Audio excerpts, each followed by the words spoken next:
Bien, nous avons vu ensemble tout un tas d'objets qui utilisent de l'électricité, donc qui font rentrer de l'électricité à l'intérieur d'eux, et qui, grâce à cette électricité, nous permettent d'obtenir souvent une autre énergie, et parfois une énergie différente.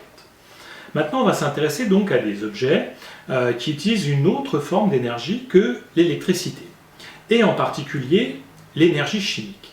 Alors, le premier objet que nous allons observer ensemble, eh bien, c'est tout simplement moi.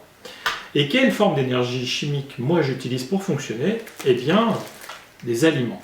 Alors vous allez me dire, non mais ça va pas la tête, moi les figues, je déteste ça, je suis pas du tout comme le prof de physique-chimie. Soit, c'est possible. Il n'empêche que vous et moi, on a tous besoin d'aliments pour fonctionner. Et donc, quand pour fonctionner, ça veut dire quoi? Ça veut dire que moi j'ai besoin d'énergie pour me lever le matin, pour aller au collège, pour animer des cours, que ce soit en vidéo ou que ce soit en présentiel, et même pour faire fonctionner mon cerveau. Et cette énergie, je vais la chercher dans les aliments, et en particulier dans les aliments sucrés, mais dans tous les aliments de façon générale. Alors, petite parenthèse, il existe plusieurs formes de sucre. Le sucre qui vient des fruits, qu'on appelle le fructose, et le sucre qui vient du sucre en poudre, qu'on appelle le saccharose. Tous les deux apportent de l'énergie. Seulement celui-là, il est un peu moins bon pour la santé que celui-là. Donc je ne rentrerai pas dans le détail de l'intérêt du fructose par rapport au saccharose, et je vous renvoie à votre professeur de SVT qui peut-être vous en dira plus, mais il n'empêche que si vous avez fait le choix, il vaut mieux manger des fruits pour avoir de l'énergie. Donc, cette énergie, à quoi je vais m'en servir? Je vais m'en servir pour me déplacer. Et si c'est pour me déplacer, c'est donc une énergie de mouvement. Mais je vais aussi m'en servir pour me chauffer. Mon corps fonctionne correctement à la température de 37 degrés Celsius. Donc, mon corps va utiliser cette énergie pour créer une température, de la chaleur à l'intérieur de moi, une température de 37 degrés Celsius. Donc, une partie de cette énergie chimique va être utilisée à produire de l'énergie thermique.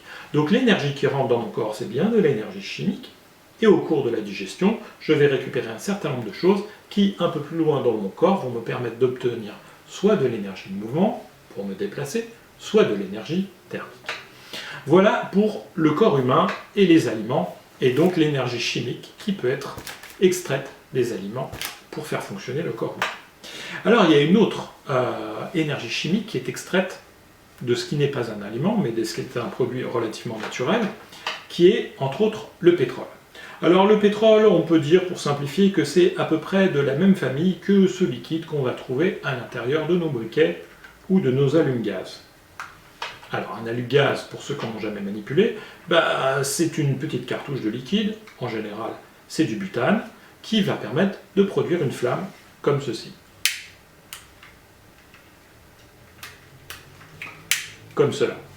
Donc la flamme, qu'est-ce que c'est? C'est à la fois de l'énergie lumineuse, il est clair que je la vois et qu'elle envoie de la lumière vers mes yeux, et puis c'est surtout, et c'est ça l'intérêt, de l'énergie thermique. Si je laisse ma main au-dessus, je vais me brûler.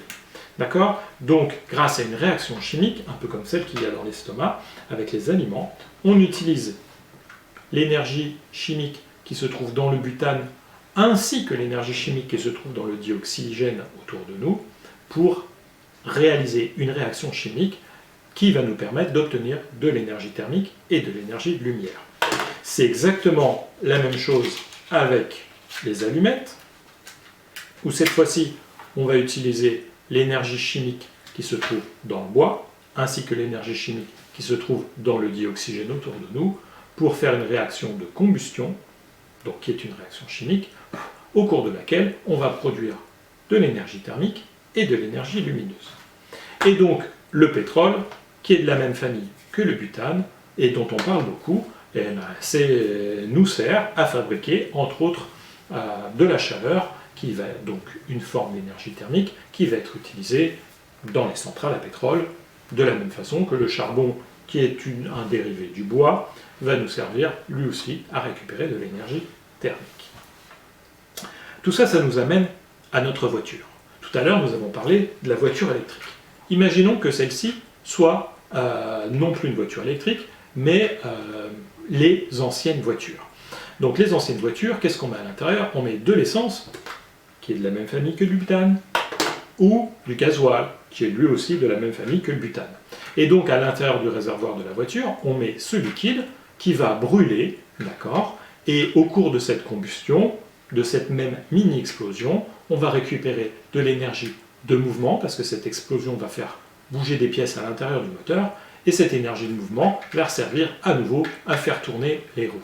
Donc cette fois-ci, dans le moteur d'une voiture, on transforme à nouveau l'énergie chimique qui se trouve dans le liquide qu'on met à l'intérieur, d'accord, en utilisant une partie d'énergie chimique qui se trouve dans le dioxygène pour, cette fois-ci, fabriquer une énergie de mouvement, comme sur la voiture électrique, où on obtient l'énergie de mouvement dans la rotation des roues.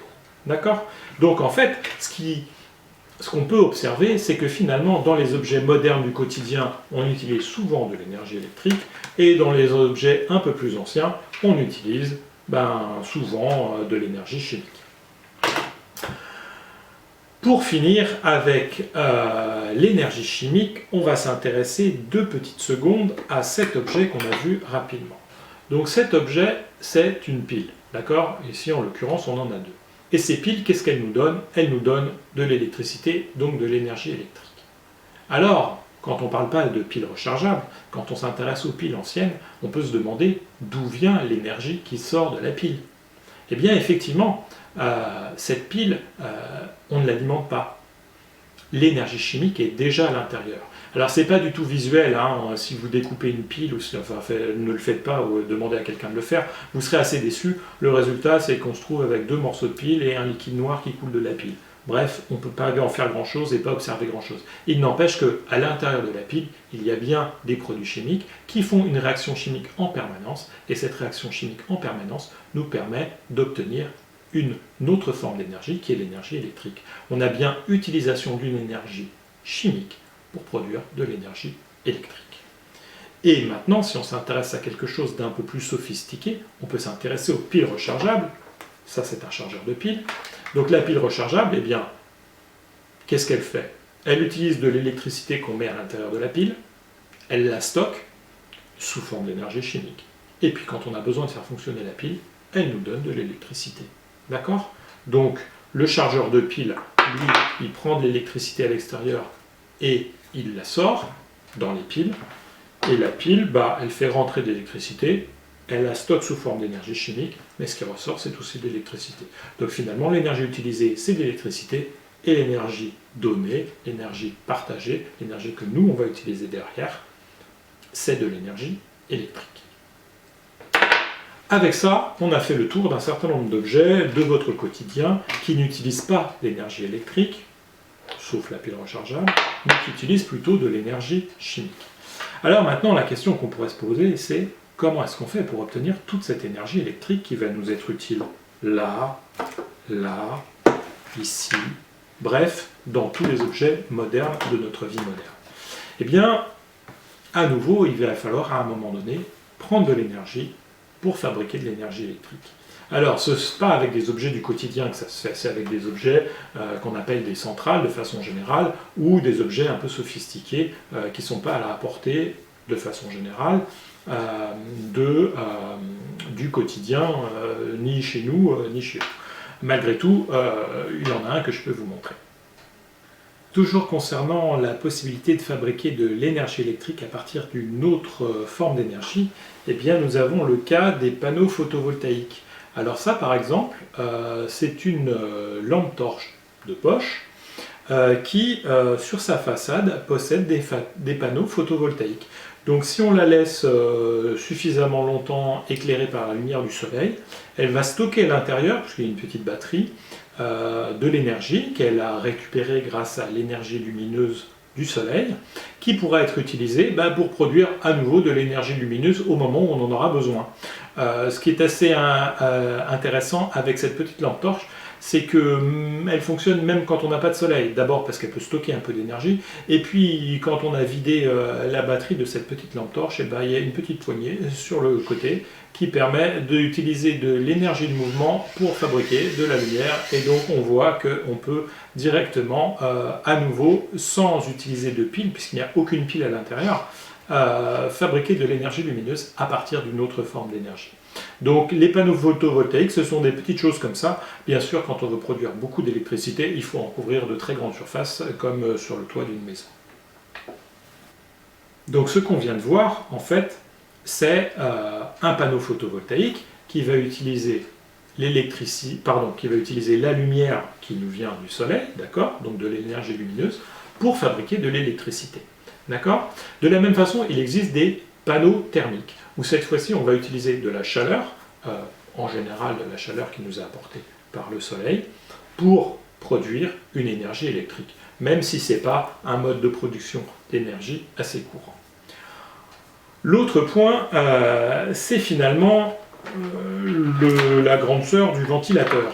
D'accord? Parce que ce qu'on a vu tout à l'heure, c'est que notre ventilateur, lui, il utilisait de l'électricité pour fabriquer une énergie de mouvement. Et bien l'éolienne, c'est le contraire. Elle utilise de l'énergie de mouvement et il en ressort de l'électricité.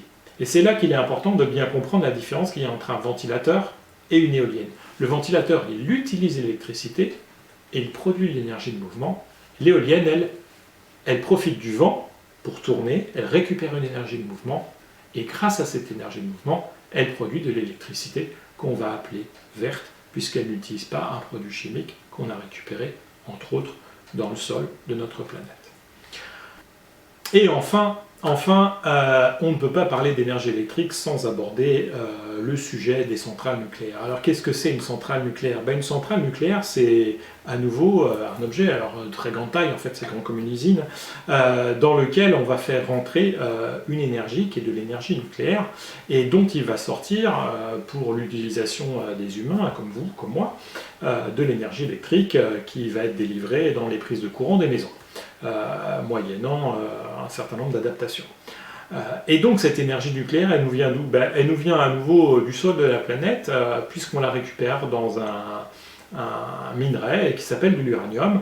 Et donc cet uranium, on l'apporte dans les centrales nucléaires, on fait une réaction nucléaire avec, donc c'est différent d'une réaction chimique, on fait une réaction nucléaire avec, cet uranium il est transformé et il en ressort des déchets nucléaires, d'où toutes les difficultés qu'on a à vouloir utiliser des centrales nucléaires, et il en sort surtout de l'énergie électrique, donc qui est fabriquée à partir de cette énergie nucléaire. Donc puisque l'énergie nucléaire n'est pas tout à fait au programme des classes du début du collège, on ne va pas en parler trop longuement, mais on ne peut quand même pas parler d'énergie électrique et de savoir d'où vient cette énergie électrique sans avoir parlé quelques secondes des centrales nucléaires.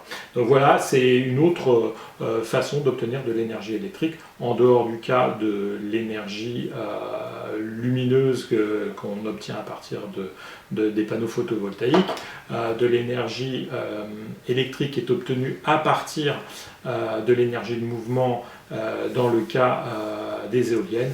Eh bien, la principale façon d'obtenir de l'énergie électrique, quand ce n'est pas non plus à partir de pétrole ou de charbon, donc d'énergie chimique, c'est à partir de l'énergie nucléaire, de l'uranium.